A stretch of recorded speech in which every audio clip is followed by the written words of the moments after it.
রাতে ঘুমানোর সময় যেদিন চিন্তা করি সকালবেলা ঘুম থেকে উঠবো সেই দিনই সব থেকে বেশি দেরি হয় ঘুম থেকে উঠতে। কালকে ঘুমানো যাওয়ার আগে চিন্তা করছি সকালবেলা ঘুম থেকে উঠবো, যেহেতু ঢাকায় এখন বেশি মানুষ নাই, কাঁচা সবজি টবজি পাওয়া যায় না, সকালবেলা ঘুম থেকে উঠে আগে বাজারটা করে নিব। আসসালামু আলাইকুম বন্ধুরা, আমি রমজান ঢাকা থেকে বলছি। কেমন আছো তোমরা? নিশ্চয়ই ভালো আছো। এরপরে বাড়ি থেকে এসে ফ্রিজে অল্প কয়টা মাছ ছিল, সেগুলো খাওয়া শেষ হয়ে গেছে, ফ্রিজে আর কোনো মাছ নাই। এই জন্য গতকালকে চিন্তা করছি সকালবেলা ঘুম থেকে উঠেই আগে মাছ বাজারে যে মাছ কিনবো। কালকে দুপুরবেলা বাজারে গেছিলাম মাছ কিনতে, পরে যে দেখি মাছের বাজার বন্ধ। এক চাচাকে জিজ্ঞেস করলাম মাছ কি এখন ওঠে না? চাচা বললো ঈদের পরে তো মানুষ কম, এই জন্য মাছের বাজার বন্ধ আছে আপাতত।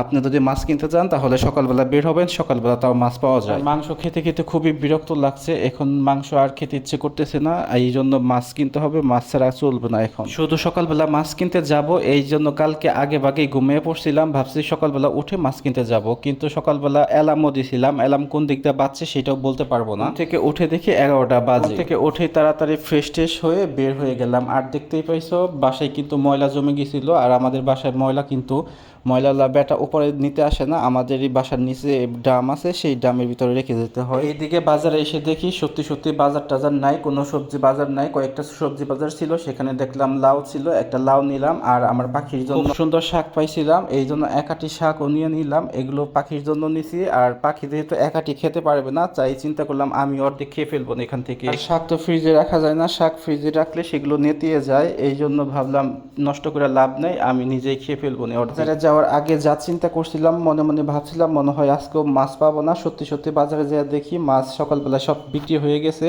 আমি যে কোনো মাছ পাই নাই, খালি হাতে ফিরে আসছি, শুধু লাউ আর শাক নিয়ে আসছি। বাসায় এসেই তাড়াতাড়ি করে শাকগুলো ভালো করে ধুয়ে তারপরে কেটে পাখিকে খেতে দিলাম। আর এইদিকে দেখো পাখি শাকগুলো পেয়ে কি সুন্দর করে খাচ্ছে। যাবৎ শাক খুঁজতেছিলাম শাক পাখিকে দেওয়ার জন্য, কিন্তু শাক পাচ্ছিলাম না, আজকে পাইছি। আর দেখো খুব সুন্দর করে দেওয়ার সাথে সাথে পাখিগুলো খাইতেছে। আর এই জোড়ার কিন্তু 4টা বাচ্চা হয়েছে, এই জন্য এদেরও খাবারের চাহিদা বেড়ে গেছে। এখন থেকে ডেইলি শাক এনে শাক দিতে হবে পাখিকে শাক কেটে দেওয়ার পরে আর যে কয়টা শাক বেঁচে ছিল সেই কয়টা শাক আমি আমার নিজের জন্য কেটে নিচ্ছি, এক বেলার খাবার হয়ে যাবে। আর তাড়াতাড়ি করে রান্না করার জন্য শাকগুলো সুন্দর করে কেটে ধুয়ে আমি বসিয়ে দিছি, আর ওই পাশে লাউগুলো রেখে আসছি। এক পাশ দিয়ে শাকগুলো চুলায় বসিয়ে দিয়ে আরেক পাশ দিয়ে আমি সবজি টবজি কাটতেছিলাম। আর দেখো একটু পর পরে সেই শাকগুলো ভালো করে নেড়ে চেড়ে দিতেছিলাম, কারণ তাড়াতাড়ি রান্না শেষ করতে হবে 1টার ভিতরে। কারণ রান্না শেষ করে লাঞ্চ টাঞ্চ করে আমার আবার একটু বাইরে যেতে হবে, একটা ফ্রেন্ড আসছে, ওই ফোন দিছিল বিকেলবেলা দেখা সাক্ষাৎ করতে।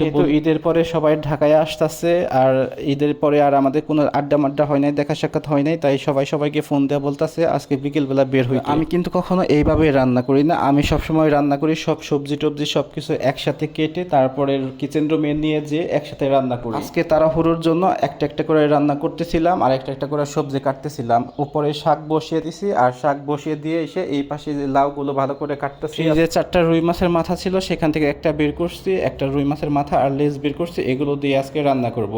তো গাইস, ভিডিওটা যদি ভালো লাগে অবশ্যই লাইক কমেন্ট শেয়ার করে দিও।